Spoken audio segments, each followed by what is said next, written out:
Assalamualaikum warahmatullahi wabarakatuh.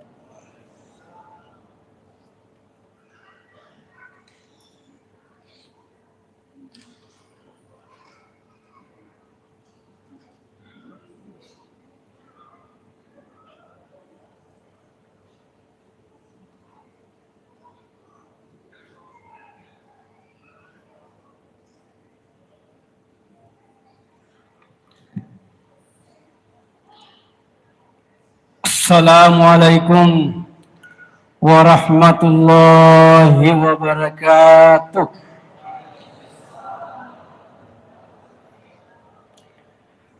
Alhamdulillahilladzi farada alaina as-salata linakuna minal faizin. Salatu wassalamu ala Rasulillah an-nabiyil mustafa la nabiyya ba'd. Hadirin sidang jamaah tarawih yang dimuliakan oleh Allah. Kembali kita bersyukur kepada Allah Subhanahu wa taala yang memberi hidayah kepada kita semua hadir di tempat ini dalam rangka menyiarkan agama Allah di bulan Ramadan ini. Salat Isya berjamaah dilanjutkan dengan ceramah tarawih dan insya Allah salat tarawih dan salat witir. Alhamdulillah, semua ini upaya untuk menampakkan syiar agama di bulan Ramadan ini dan seterusnya. Nabi pernah bersabda, "Man shalla salata ma'al jama'ati." Saya ulangi, "Man shalla salata ma'al jama'ati wajalas fi khalfihi al-ilma sami'a kalam Allah wa alima bihi ata'allahu ta'ala ar-rizqa minal halal wa yanju minal azabil qabr." Siapa yang datang berjamaah salat Isya misalnya, baru duduk setelahnya itu mendengarkan ilmu yang disampaikan oleh dia beri amanah misalnya, wa sami'a kalamahu, dan dia mendengar sungguh-sungguh apa yang disampaikan oleh penceramah itu, wa amila bihi, dan dia mengamalkan sejauh kemampuannya, maka dia dimudahkan rezekinya dengan halal, bukan yang halul. Halal rezekinya, dan dia dilepaskan dari azab kubur. Mudah-mudahan kita semua ini, saya sungguh berterima kasih kepada pengurus Masjid Songkor Syah masih mempertahankan 30 lolongan itu apalan. Ini gejelokan itu sedidece, dia mendapatkan pahala. Di tengah banyak masjid sekarang, karena masjid demi bawah. Dulunya 30, dulu 20, turun menjadi 15, sekarang sudah 16. Padahal banyaknya umat Islam ini yang sudah camat calon mati, tidak bisa melihat televisi, tidak bisa memperhatikan WA dan sebagainya, lalu dikurangi penyampaian agama, kira-kira gimana ini? Hadirin yang dimuliakan oleh Allah Subhanahu wa taala. Kemudian hadis Nabi ta pandangan ulama ta, kapan tidak ada lagi yang mau berdakwah dan kapan tidak ada lagi yang mau mendengarkan dakwah, tunggu kejahilan di kampung itu. Kalau terjadi kejahilan, kebodohan, maka tunggu yang ajuja wa majuja, hancurlah kita sebuah kampung. Hadirin yang dimuliakan oleh Allah, tema yang diberikan ke saya adalah salat. Ini sangat penting. Salat itu adalah sesuatu yuftahu bitakbiri wa tamu bitaslimi. Ia resmi sempajang yang dimaksud salat, yang dimulai dengan takbir dan ditutup dengan taslim. Kalau ada yang lain itu di luar syariat agama. Pangkat makada yaru sempajang lain 5 waktu itu sempajang. Beda 5 waktu dan beda salat. Ajaran agama adalah di dalam 5 waktu itu nampak atau terwujud makna salat. Apa makna salat? Ingatan kita kepada Allah Subhanahu wa taala. Jangan pernah bapak-bapak semua, anak-anakku semua, sejak kita balik sampai dengan kita tidak lagi sadar, tidak boleh tidak dilakukan salat. Belajar.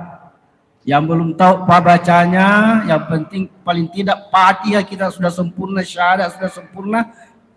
Itu yang paling pertama dulu. Aceni maguma sempaja rokok, kalau orang rokok, kalau sujud kita ikut. Biasakan itu, baru kita belajar bacaannya, baru kita belajar bagaimana kesempurnaan salat itu. Karena isi salat itu adalah ingatan kita kepada Allah. Setidaknya kita ingat diri kita bahwa kita salat. Karena sering kita salat, kita tidak tahu apa yang dibaca Pak Imam tadi. Karena yang diingat yang lainnya. Jadi, kalau sudah kita meningkat, kalau pertama silakan lakukan, yang penting Anda bisa ruku, bisa sujud. Baru belajar Fatihah. Baru belajar bagaimana sempurnanya bacaan-bacaan kita. Baru belajar mengisi kualitas salat kita. Ya, kualitas salat itu adalah ingatan kita pada Allah. Ingatan kita kepada Allah ketika tidak ada lagi diingat selain Allah. Yang diingat nama sempurnanya Allah, nama sempurnanya Allah, wujudullah.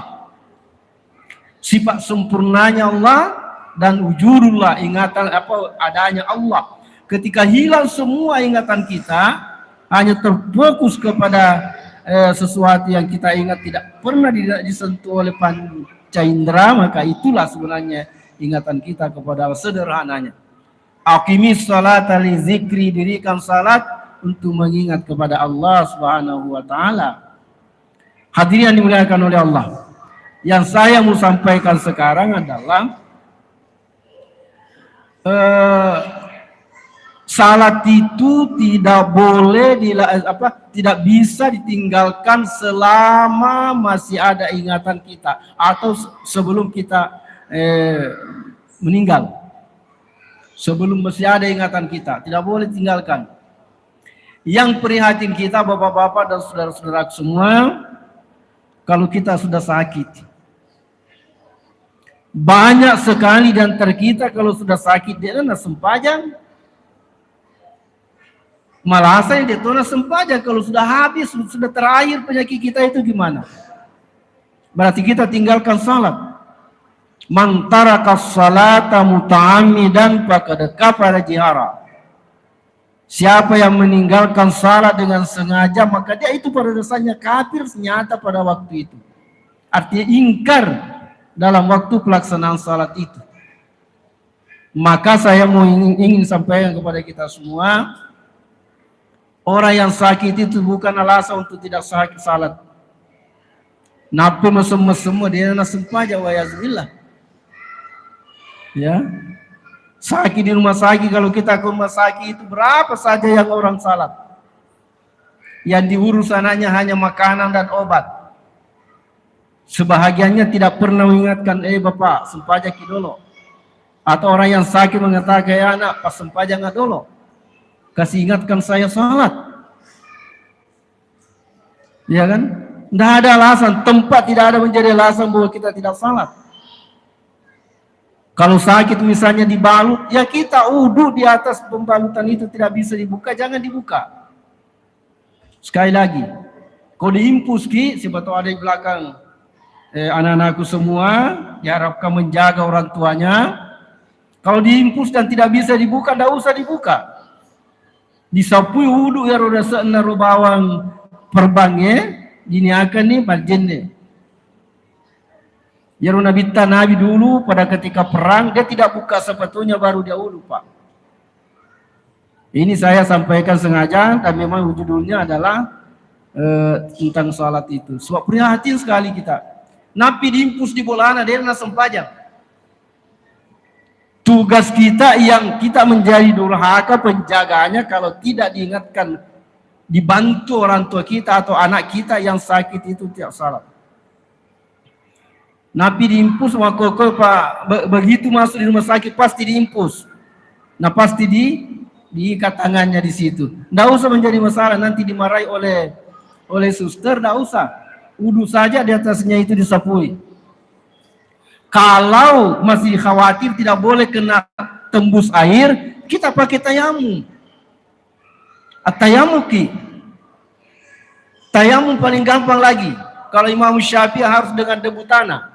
Kalau Abu Hanifah semua yang bersumber dari tanah. Kalau suci nemoki kuni ranjangnya, tayamuki nawaitu tayamum mal istibahati salah wa katamat tayamum palali pa polis sempajangnya untuk mendirikan salat. Gampang sekali, Bu. Saya minta anakku semua ini tahu ini. Jadi kalau tidak bisa wudu tayamum saja, dimanapun ada, di kasur asal bersih, di palapa jadi takuro, napa disapui, rupata, 2 tangan selesai. Selesai. Ini anak-anakku yang menjaga orang tuanya, termasuk Anda durhaka kepada orang tua kalau tidak pernah ingatkan untuk salat. Sampai andai kata ada orang yang diperban kakinya tidak harus dicuci, ya, di atasnya perban itu jangan dipaksakan. Ad-darurat tubihul mahdurat.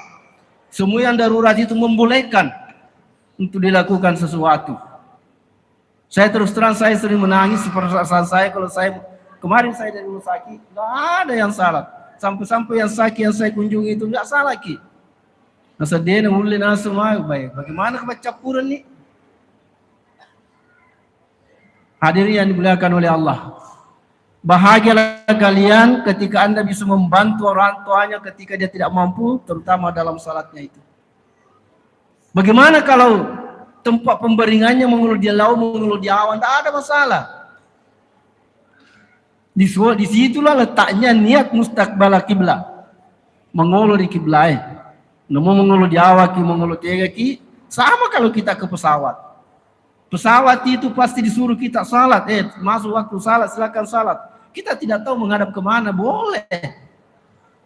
Sama dengan di laut, di perahu. Ketika tidak tahu mana barat, mana apa, kita niatkan saja mustaqbal kiblat, menghadap ke kiblat. Allah yang maha tahu. Yang penting jangan ditinggalkan sama sekali itu salat. Panah kapan salat itu ditinggalkan, maka bisa saja musibah Allah yang datang pada kampung itu. Begitu juga berjamaah di masjid. Kalau ada orang satu kali waktu di masjid tidak ada orang berjamaah, semua kita mendapat dosa di situ karena tidak berjamaah di masjid kita. Inna awwalu ma yuhasibu bihi abdu yaumal qiyamah as-salah. Yang pertama dihitung kita punya nanti di hari kemudian. Zakat dibelakan, puasa dibelakan, sedekah dibelakan, haji dibelakan. Adalah salat kita. Saya ulangi, awwalu ma yuhasibu bihi yaumal qiyamah. Yang pertama dihitung, dibuka adalah salat kita. Maka di dalam hadis lain mengatakan salatu miftahul jannah. Naya sempajangnya paguncinna surga. Surga itu jangan terbayangkan di akhirat. Di dunia juga ada makna-makna dair surga. Ketika menyaman nyawata, enak perasaan hidup, tenang perasaan hidup. Keluarga bahagia, tetangga bahagia, senang dengan kita. Di mana kita ada, tidak ada musuh dengan kita, maka itulah ketenangan hidup. Itu surga. Nah, salat bisa menjadi pagoncinna surga. Coba kalau keluarga semuanya salat, luar biasa. Berjamaah sama-sama anaknya, luar biasa. Akan malaikat mendampingi di situ, Masya Allah. Hadirin yang dimuliakan oleh Allah, mudah-mudahan dengan demikian, insya Allah kita semua akan berkeyakinan diri kita dan keluarga kita. Makanya ada doa itu, bapak-bapak semua. Sering kita dengar doa, Allahumma hawwil alaina fi sakaratil maut. Saya ulangi, Allahumma hawwil alaina fi sakaratil maut. Nah baca rupaima puang, ya Allah mudahkan kepada saya jalan kematian. Apa yang harus muncul di dalam pikiran kita. Kalau kita bilang amin, harus terbayang di hati kita, ya Allah, jangan kamu memberikan penyakit yang menyebabkan saya tidak bisa melaksanakan ibadah kepadamu. Cukup itu. Jadi setiap dibaca iman atau kita sesudah salat bacalah itu. Allahumma hawwil alaina atau Allahumma hawwil alayya fi sakaratil maut, kesendiriaki. Ya Allah mudahkan saya lah jalan kematianku.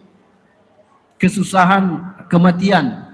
Yang mampu bukan artinya, tapi kita dalam hati kita mengatakan, ya Allah jangan kamu berikan penyakit yang menyebabkan saya tidak bisa beribadah kepadamu. Pada itu gagah, tidak ada orang yang tidak sakit, pasti ada penyakitnya kalau lo mati. Ada apa saja, apakah berat atau ringan. Karena memang permintaan kalau mau ketika diberikan tugas untuk mencabut nyawanya Adam. Dia mengatakan, ya Allah saya tidak mencabut nyawanya anak Bani Adam. Kecuali ada sebabnya. Jika mana sebab mati yang kemaladan, kemaringan. Yang kita minta bukan tidak sakit, tapi jangan kita lupa, jangan kita mendapatkan penyakit yang menyebabkan kita lupa melaksanakan atau tidak bisa melaksanakan ibadah kepadanya. Hadirin yang dimuliakan oleh Allah, seberat apapun penyakit kita, maka salat tidak menjadi bahagian dari kehidupan kita. Mudah-mudahan dengan itu insya Allah, apabila bagus salat kita, ya, yaumul qiyamati fa in saluhat qad aflaha. Nareko makesingi sempajata laba ditulino di akhirat. Tadi dia anak ta, ingatkan anak ta, jangan pernah berhenti mengingatkan salat. Jangan pernah berhenti mengingatkan berjamaah. Kalau kurang di pedang lepas nih. Ada suatu orang nanti dalam kisah sudah meninggal, dia masuk surga karena rajin ke masjid, pasal pokoknya ibadahnya bagus, masuk surga. Anaknya tidak masuk surga, masuk neraka. Dia mengatakan, ya Allah saya keberatan dengan orang tuaku, dia masuk surga, saya masuk neraka. Mungkin kenapa? Tidak pernah dibimbing saya, tidak pernah diajar saya, tidak pernah diingatkan saya untuk salat beribadah. Lalu dipanggillah orang tuanya. Benar kata anakmu, tidak pernah kau ajar, tidak pernah kau bimbing bapak salat. Dia bilang, iya, sibuk kantor, malam baru datang, sibuk menjual, tidak pernah saya mengingatkan mereka. Maka dikeluarkanlah orang tua itu dari surga, kemudian dimasukkan neraka untuk menutupi kesalahannya itu, wayazubillah. Jadi kita tanggung jawab terhadap terutama salah anak kita, wariskanlah anak kita dengan salat yang sempurna dengan baik. Saya kira itulah yang sempat saya sampaikan pada hari ini. Mudah-mudahan menjadi perhatian kita semua. Tapi kesini lalu sempajata, tambah sempaja sunnata, tapi bagai sempaja sunnata, termasuk salat sunat tarawih ini. Mudah-mudahan dengan itu kita akan mendapatkan di dalam perjalanan kita mencari rezeki selalu halalan thayyibah. Padahal tugasnya kata, rezeki yang diperoleh adalah haram, yang karena dibawa oleh haram, yang karena dibawa oleh haram. Yang kedua, kita lepas daripada siksaan kubur. Dengan demikian insyaallah kita akan menghadap ke Rabbul Izzati dalam keadaan tenang dan damai. Sekian dan terima kasih. Allahumma waffiq ila aqwamit thariq. Assalamualaikum warahmatullahi wabarakatuh.